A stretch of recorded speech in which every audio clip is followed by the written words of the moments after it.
बिस्मिल्लाहिर्रहमानिर्रहीम। अस्सलाम वालेकुम नाजरीन, मैं आपका मेज़बान चौधरी सबर शरास।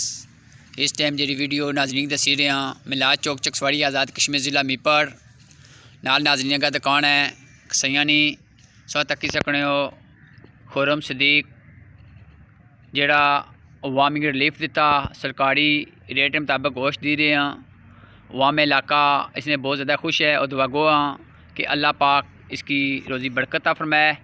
आमीन सुम आमीन। नाज़रीन सब वीडियो पूरी मुलादा फरमायो।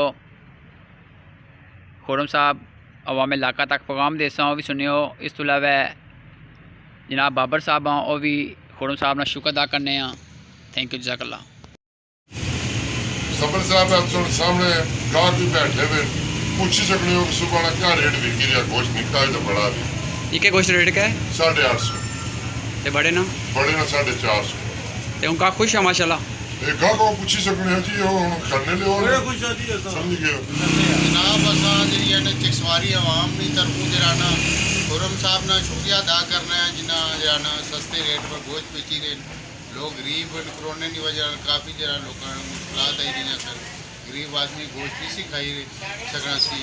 गोश्त महंगा सी छोटा भी वड्डा भी इन्हें ऑफर लाई है तो चकसवारी की आवाम की तरफों शुक्रिया अदा कर किसी और सही कोट लई से सिर्फ लई तो ख्वाजा साहब लाई है तो बाकी जो साहब उन्होंने गुजारिश करने तो जो गोश्त ने जरा रेट है उस पर कोई नजरसानी करन थोड़ी आवाम की चकसवारी आवाम की जरा